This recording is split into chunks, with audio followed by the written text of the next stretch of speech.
Back in 2007, the Nissan Qashqai appeared on the UK market, and ever since it's been one of the best-selling SUVs. It sold over 3 million. Now, a couple of years ago we managed to get behind the wheel of the second generation and we were thoroughly impressed.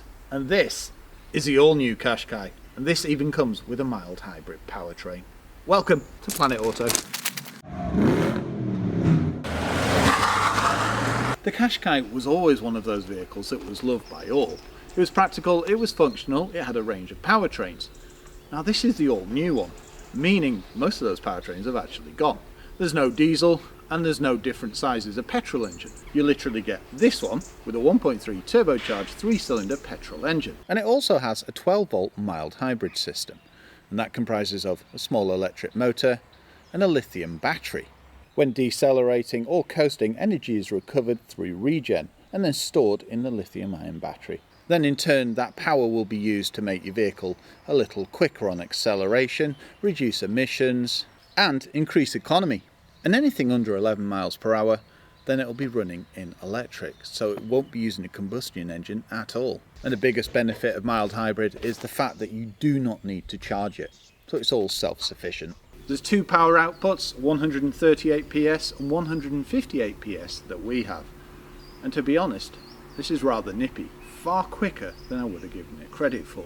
It's also rather engaging, but we'll talk more about that in the driving section. The Qashqai is on the all-new CMF-C platform, and that means what they've tried to do is keep the size of the Qashqai but make it easier to park, and so you can navigate it easier around urban areas.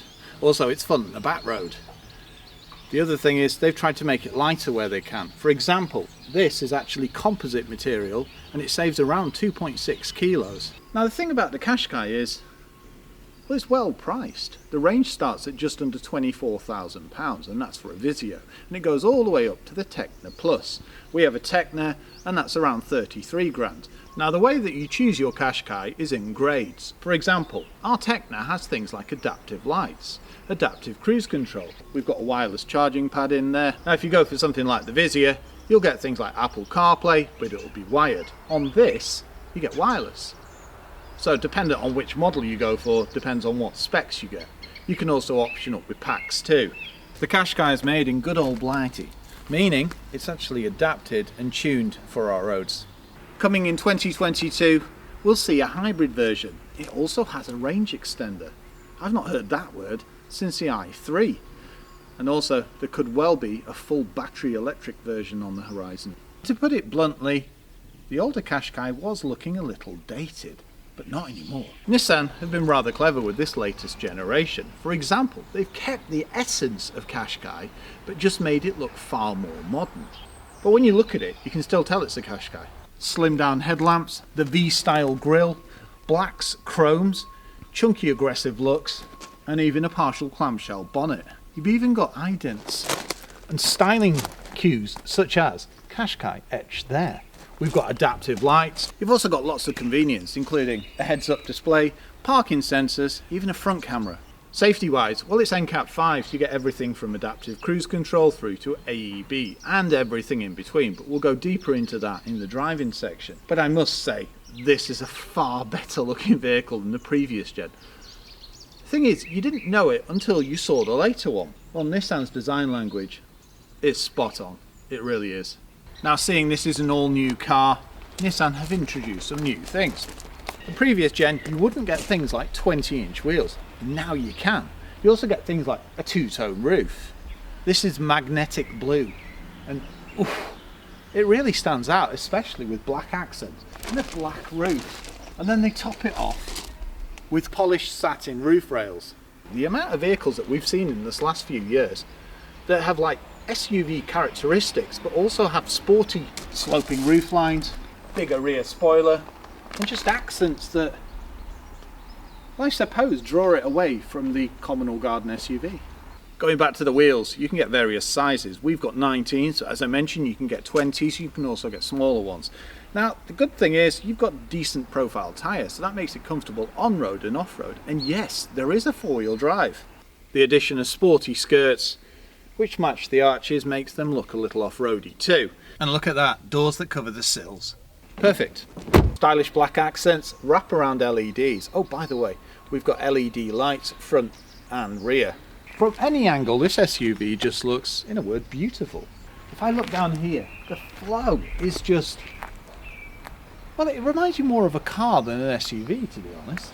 And like the front, the rear has changed quite considerably as well. Everything's been slimmed down. They've even changed the shaping here. The other thing is, it's actually wider, longer and higher than the previous gen, meaning more room inside the cabin. That's always a bonus. Uprated, big old bumper, and yet again, we've got no exhaust. Does certainly seem to be the trend. Rear parking sensors, 360-degree camera, and a high-level brake light. And you can't miss this rather large rear spoiler. Sorry, I'm just completely captivated by this metallic blue. That is an optional extra. Same with the two-tone, it just looks snazzy. SUV, meaning relatively easy to get into. Decent ride height and keyless entry. Decent door opening, and straight away I can just see premium materials. This actually reminds me of our classic Merc. It's rather plush, you've got some stitching, and it's like a deep blue. Very nice. On this little panel here, I can pop the tailgate, adjust the brightness on my cluster. Nice and simple to get in. And look, a grab handle. One of the few vehicles that actually has one on the driver's side. This has changed so much. It still has essence of Qashqai, but everything's just far more streamlined, it's modern, it's rather funky too. And build quality, pretty solid. Full digital cluster, that's certainly increased in size. And rotary dials, oh yes, looking good. The seats are buckety, comfortable, they've got an interesting two-tone fabric colour, and they feel good to the touch, but they feel relatively robust. Great for support. The other thing is, this one's fully electric, but that one's manual. Absolutely no problem at 6'3", lots of leg room. I've got reach and rake in the steering wheel, soft touches on top of the doors, lovely padded area for your arm, and it's a great driving position. And you've got a massive panoramic. And for those winter months, I've got a heated steering wheel and heated seats, all operated very simply with these shortcut buttons.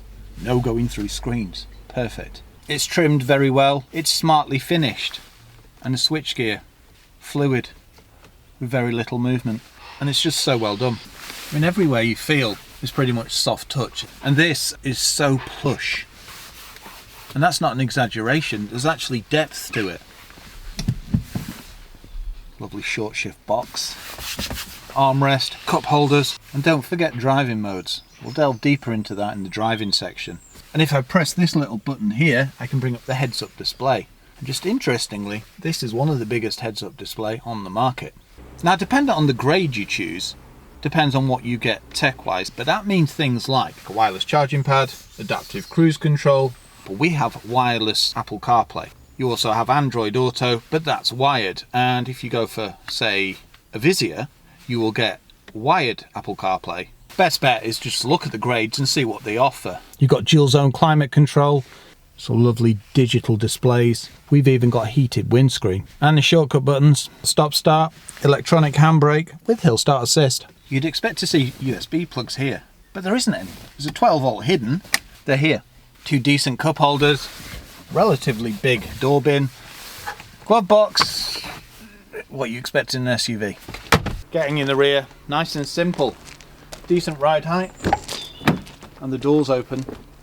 Well, look at that, pretty much 90 degrees. There's not many vehicles that open that far, to be honest. Decent door opening. And very simple to climb into. Grab handle, and I can see I've got a little light here, so that's perfect for night time. It always pleases me when I see that the rear door cards are as plush and well finished as the front, whereas this is plush, stitching, brush metals, really nicely done. And look at this, I can get my feet under the seat, reduced transmission tunnel, headroom. If I sink a little lower in my seat, it's perfectly fine, but at 6'3", my head does brush. But that's usually the compromise with having a big panoramic. but if you sit a little lower, it's perfectly fine. The other thing is, my view out the window, it's not chopped here. I can see out the top of the glass, as opposed to seeing a chunk of roof. Privacy glass, there's no getting away from it. It is pretty dark in here. But if you open the blind on this, it makes the world of difference. Nice and light and airy. I have never seen a seatbelt mounted like that. Now that is strong. It's normally just this. Just an interesting thing to point out. 4 people on a long journey. Lovely. I've got USBs in the centre, vents, even a decent door bin. Recess on the back of the seat. And 5 people, well, shorter journeys. Lovely pull down armrest, and there we have it. There's my cup holders. Isofix points, airbags, and a grab handle above every door. Well done, Nissan. I know I'm harping on about this two-tone, but just look at the colour. Blue at one end, black, and then blue again. It's like something off Photoshop. Comfortable, supportive seats, finish well, but robust enough like the front. Considering the Qashqai wasn't the most interesting vehicle, well, they've certainly remedied that. The one thing that seems to remain the same on Nissans is the key fob. It's still this oval one, but it works perfectly and has buttons for unlocking the vehicle and obviously our power tailgate. Hold down.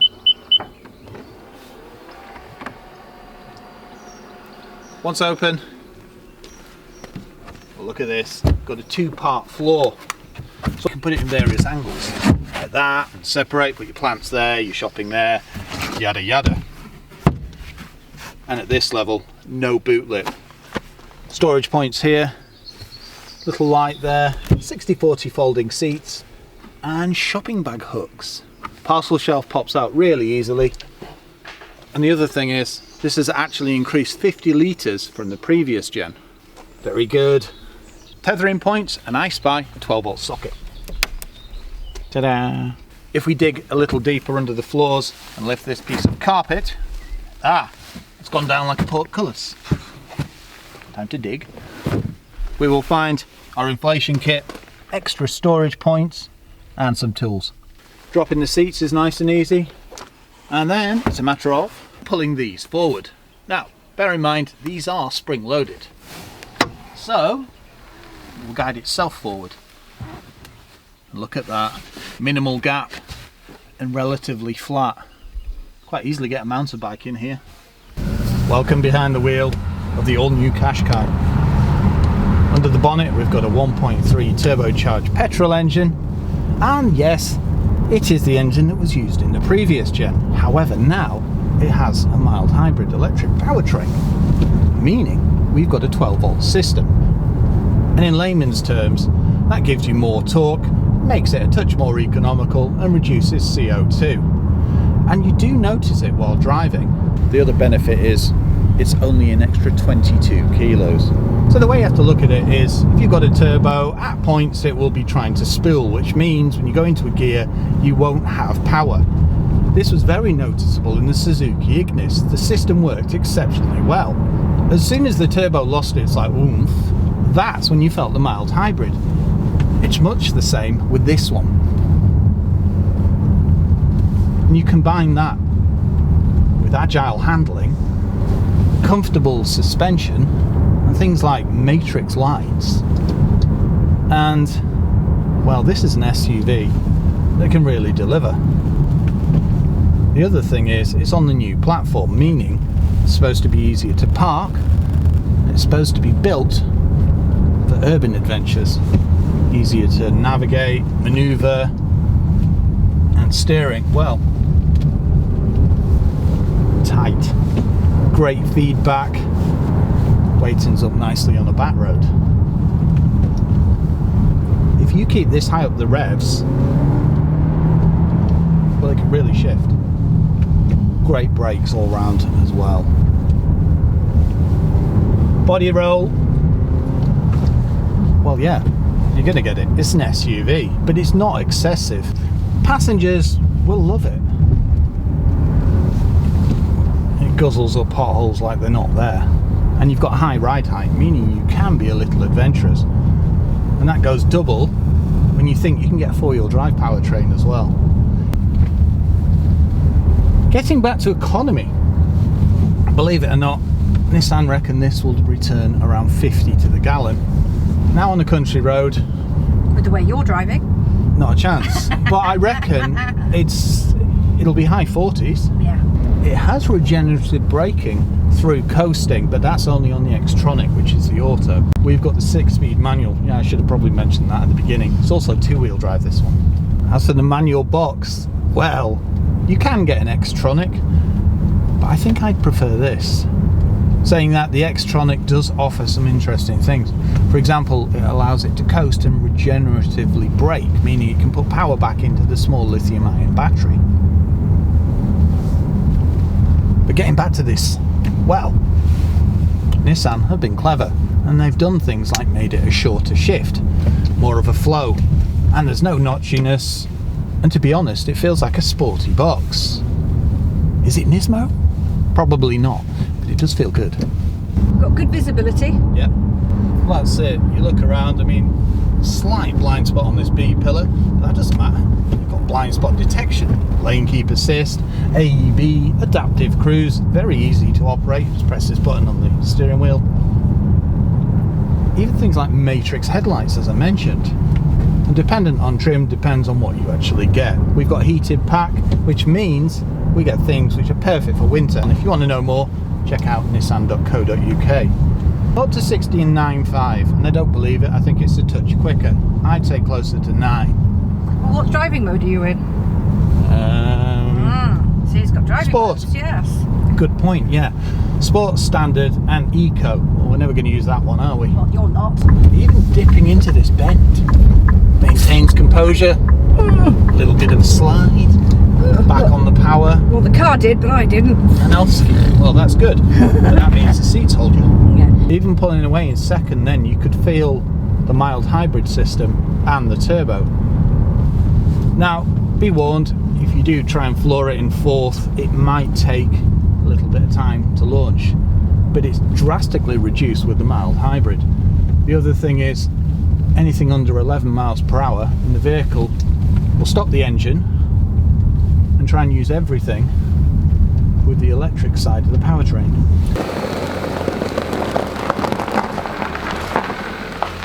As you can see, the turning circle is nice and tight, making manoeuvring and reversing simplicity.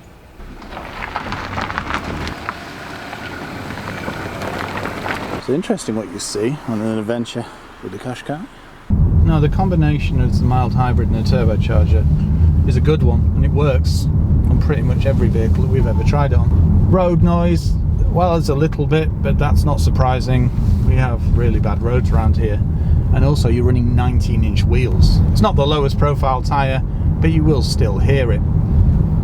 Visibility, it's good, isn't it, all around, Annabelle? It is. Now, we did drive the Nissan Qashqai when we were at Millbrook, but we only had half an hour, and we were, I know I keep saying it, thoroughly impressed. And now we've had it for a week. I mean, you can see why the Qashqai is one of the top selling SUVs in the UK, if not the top selling. It's just very good at what it does.